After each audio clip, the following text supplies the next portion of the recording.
amigos telespectadores da Rede Vida de Televisão e do programa Páginas Difíceis da Bíblia. Na semana passada, eu terminei o programa falando do Espírito Paráclito. Gostaria apenas de fazer uma última conclusão. Nenhuma pessoa da Santíssima Trindade se revela a si mesma. Interessante. Jesus revela o Pai. O Pai revela Jesus. Ninguém vem a mim se o Pai que me enviou não o atrair. E o Espírito Santo revela ambos. Revela tanto o Filho quanto o Pai. Nenhuma das pessoas trinitárias se revela a si própria. É muito interessante isso. Tá certo? A função do Espírito não é revelar-se, é revelar Jesus e revelar o Pai. E nos dar uma profunda experiência de intimidade, de amor do Pai. Isto aqui, quero dizer, que não é reservado a 3, 4 místicos, não, hein?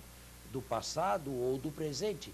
É o normal de toda a vida cristã. Se uma vida cristã não chega aí, é porque é uma vida cristã raquítica, é porque é uma vida cristã medíocre, é porque é uma vida cristã que não se consolidou, é porque é uma vida cristã que não cresceu, é porque é um cristianismo infantil e que ficou infantil. Existem pessoas assim também, não é? Bom, então agora vamos continuar o nosso texto. Versículo 8. Versículo 8 do capítulo 16 de João. E quando ele vier, estabelecerá a culpabilidade do mundo a respeito do pecado, da justiça e do julgamento. Do pecado, porque não creem em mim. Da justiça, porque vou para o Pai e não mais me vereis. Do julgamento, porque o príncipe deste mundo está julgado. Bem, 3 momentos em que o Espírito fará a defesa de Jesus e o julgamento do mundo. 3 versículos dos mais complicados do Evangelho. Basta dizer que São Tomás, comentando o texto, dava opinião deste e daquele, mas não disse coisa alguma própria sua. Em que fórum, onde o Espírito dá testemunho de Jesus? A dificuldade desaparece se nós, através da exegese profunda, descobrirmos que este fórum, o fórum onde o Espírito age, não é nenhum fórum deste mundo aqui. Não é nenhuma praça pública, não é o fórum interno da própria consciência. É neste fórum interno da consciência que o Espírito mostra a vitória de Jesus sobre o pecado e o julgamento deste mundo aqui. Tudo isto se passa, e se passa realmente, mas no foro interno daquele que crê, daquele que se abre ao Espírito e, sobretudo, daquele que deixa o Espírito agir nele. Através da oração. Através da meditação, através da oração, através da vivência dos dons do Espírito Santo. Vejam, através de todos esses canais, o Espírito Santo demonstra à pessoa, demonstra claramente ao crente, àquele que crê, a vitória de Jesus sobre o mundo. Eu poderia dar um exemplo talvez banal, de qualquer maneira um exemplo analógico, porque esse texto e isto que eu estou falando é muito profundo. Um homem que esteja num andar muito superior tem uma visão muito mais ampla do que aquele que está num andar inferior. Certo? Os dois enxergam, só que aquele lá de cima enxerga muito mais, vê o conjunto, do que aquele que está lá embaixo.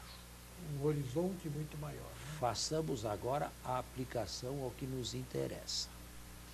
Aquele que é conduzido pelo Espírito vê tudo lá em cima e vê até aquele homem que está lá embaixo.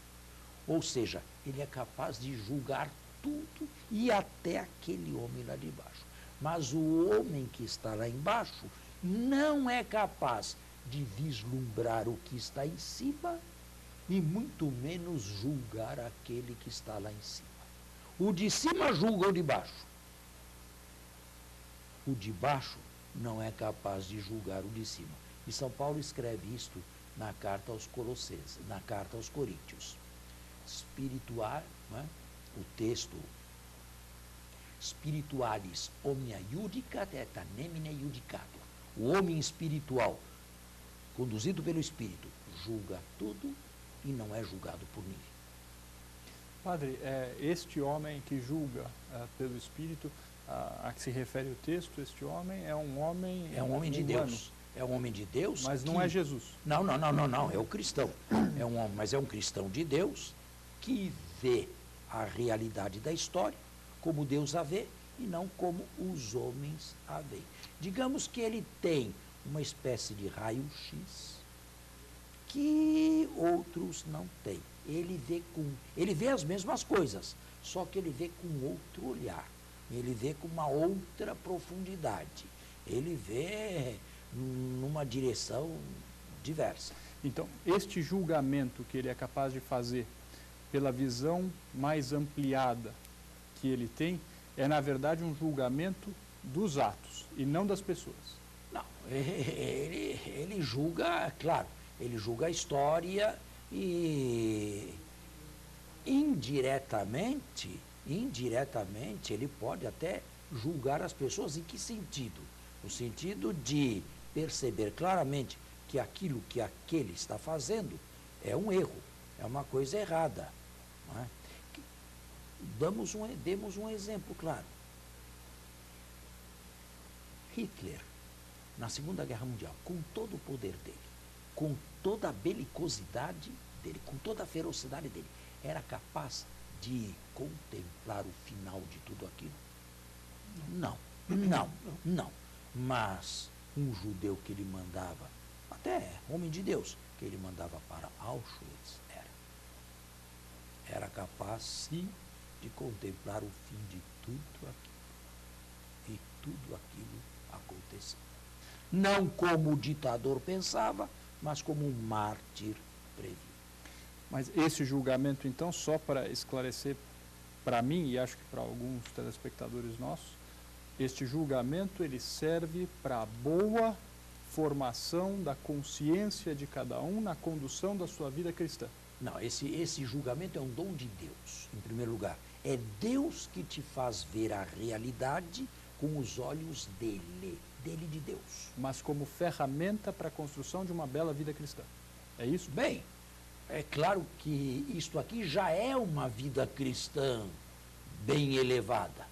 Você enxergar as coisas como Deus enxerga, você ter um discernimento divino, não humano, é já um dom extraordinário que Deus no Espírito Santo lhe concede. E este é resultado do exercício de intronização do Paráclito no nosso coração. E esse é o resultado de você ter permitido que Deus introduzisse e aprofundasse a presença do Espírito dele dentro de você. Você começa a ver e a enxergar as coisas como Deus vê. Quer um exemplo mais simples? Você é capaz de aceitar plenamente que aquele que morre não vai de encontro ao nada. Se bem que existam dosagens na crença. Existem aqueles que têm mais profundidade nisso e aqueles que têm menos. Mas existem outros que não têm absolutamente nenhuma visão disto. Quando eu celebro missa de sétimo dia, são poucas. Eu percorro com os meus olhares o auditório e percebo que existem. Eu não estou falando grego, não estou falando chinês, não estou falando russo. Mas percebo que tem gente ali que está há anos-luz longe do que eu estou dizendo. Não é capaz de enxergar absolutamente nada. E ao lado dele existe uma outra pessoa, talvez até menos culta do que ele, elevada, enlevada, cheia de fervor extraordinário. Está vendo a diferença entre um e outro? Está aí. Padre, parece até uma coincidência feliz, mas outro dia eu discutia com alguns, eu conversava, na verdade, nós trabalhávamos e tentávamos entender um pouco a questão do julgamento das consciências, o julgamento das pessoas, a salvação das pessoas. Não sei se vem a propósito destes versículos. Não. O São João não se importa aí com salvação pessoal de cada um. O texto não. O texto fala da história e da igreja em geral. Não fala da salvação de cada indivíduo. Você pode julgar todos os atos que uma pessoa faz. Claro, evidente. Se você põe um ato mau, eu não preciso dizer que ele é bom. É claro que você deve condenar. E um juiz deve condenar também, se for o caso. Caso contrário, ele é um juiz venal, não é? O que eu não posso condenar, o que eu não posso julgar é a última razão daquela consciência, ou seja, a condenação eterna. Eu não posso me antecipar a Deus e dizer que aquela pessoa está definitivamente condenada. Esse julgamento eu não posso fazer. Agora, condenar aquele ato eu posso, se bem que eu deva ter também uma certa reticência quando se trata de uma consciência alheia. Porque se eu não sou capaz de julgar nem a minha consciência, muitas vezes, que dirá a consciência dos outros. Ele fez uma coisa objetivamente errada, mas com que consciência ele fez aquilo? Aí é um problema mais delicado, não é? Não sei se temos tempo ainda. Temos intervalo. Temos intervalo agora, então vamos fazer o nosso intervalo. Voltamos ao nosso segundo tempo. E no intervalo você estava me fazendo uma pergunta aqui, queira, por favor, repeti-la em público. Claro. Conversava com outros paroquianos da igreja que eu frequento e percebi que havia ali uma dúvida entre nós. Alguns pensavam que Cristo, na sua salvação, no seu gesto de salvação, foi tão magnânimo, foi tão grandioso, que não haveria, diante da salvação trazida por Cristo, a danação. Ou seja, não haveria o inferno. Não haveria qualquer pessoa indo ao inferno, porque a misericórdia de Deus era tamanha, através de Jesus Cristo, capaz de suplantar qualquer pecado e qualquer pecador. Padre, eu gostaria que o senhor me ajudasse a entender. Existe o inferno, o julgamento pode ser um julgamento de danação para uma consciência ou não? Bom, em primeiro lugar, o inferno é a única coisa que Deus não criou. Deus não criou o inferno. É o próprio homem abandonado a si mesmo e absolutamente sem Deus. Agora, isto posto, eu espero, e acho que esses aí também esperam, que não haja ninguém no inferno. Porém, eu espero, eu não posso exigir. Uma coisa é você esperar, outra coisa é você exigir que Deus, de uma maneira ou de outra, salve a todos. Esta questão não nos foi revelada, Deus não revelou isto à curiosidade de ninguém, nem a igreja jamais condenou quem quer que seja, jamais colocou no inferno quem quer que fosse, nem Judas, para usar uma figura bíblica, ela não se pronuncia, a misericórdia de Deus é infinita, porém, o homem é capaz, aí o problema não é tanto de Deus, aí o problema é do homem também. O homem é capaz de dizer tanto um sim definitivo quanto um não definitivo. Ele tem esta capacidade. Caso contrário, ele não teria dignidade, não teria liberdade, não teria responsabilidade. E deveríamos também concluir que a salvação, de uma maneira ou de outra, será mecânica. Porque faça o que fizer, apronte o que aprontar, a sua salvação já está a priori decidida. E decidida no bom sentido. Você não vai para o inferno. Isto aqui não se pode dizer. Existem pessoas que pecam por fraqueza, é a maioria, peca por fraqueza. Outros pecam por uma certa indiferença. Existem pessoas que pecam de maneira satânica. Por exemplo, antes mesmo de pecar, já adjudicam a si próprios o perdão de Deus. Eu vou pecar, eu vou cometer tal ação, porque Deus é bom, porque Deus é misericordioso, porque Deus não vai me perdoar, porque na semana que vem eu me encontro um padre e me confesso com ele. Isso é presunção de perdão, né? Se você... isto aqui significa pecar com segurança. Sabe? Pecar com inteira segurança. Há limite para tudo, né? São Paulo escreve claramente na carta aos Gálatas que de Deus não se zomba. Deus pode ser frustrado? Pode se frustrar Deus? Deus pode se frustrar? Me parece que não, pai. A curto prazo, eu diria que sim. Eu pequei e não me aconteceu nada. Ah, claro. Continue nesta direção. Continue, multiplique esses atos aí. Vá a médio prazo e vá a longo prazo. E vai ver aonde é que vai parar. E não é propriamente, isto dizia bem São Tomás, que afirma que Deus pega e joga no inferno.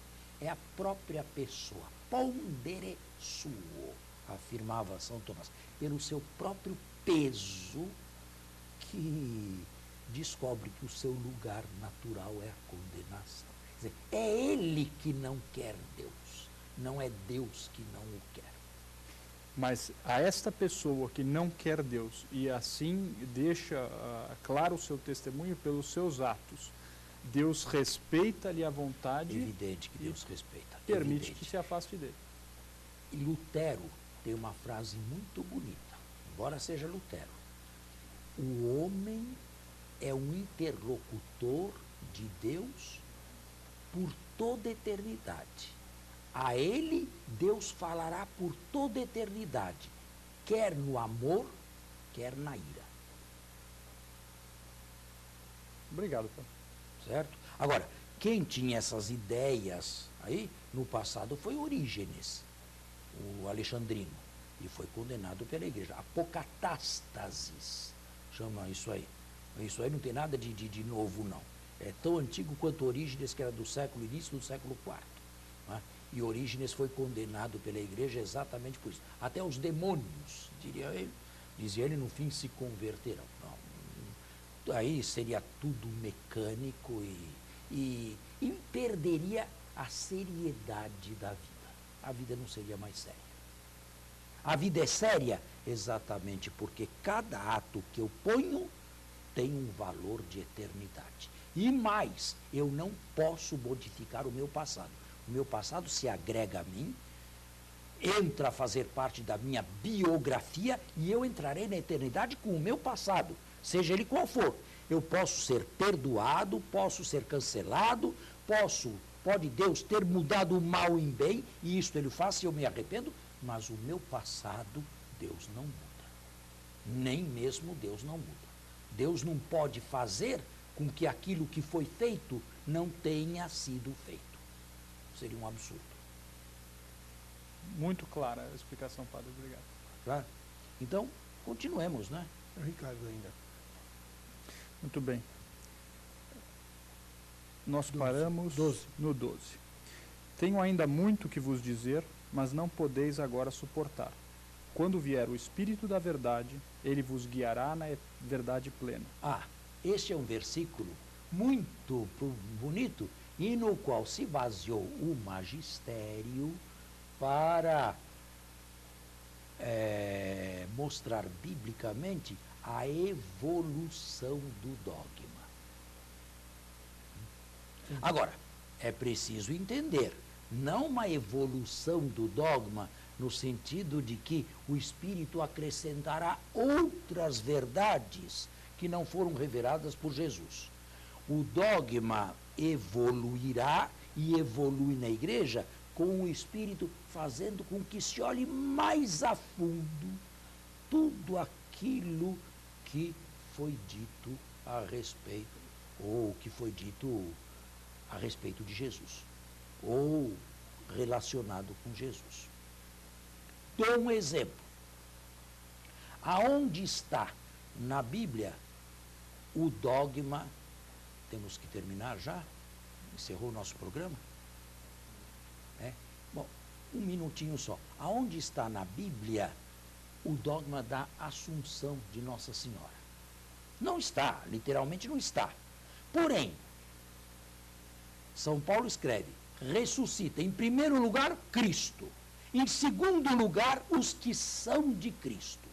A igreja, aprofundando este em segundo lugar, os que são de Cristo, percebeu que há uma especial de Cristo que vem logo a seguir a Cristo.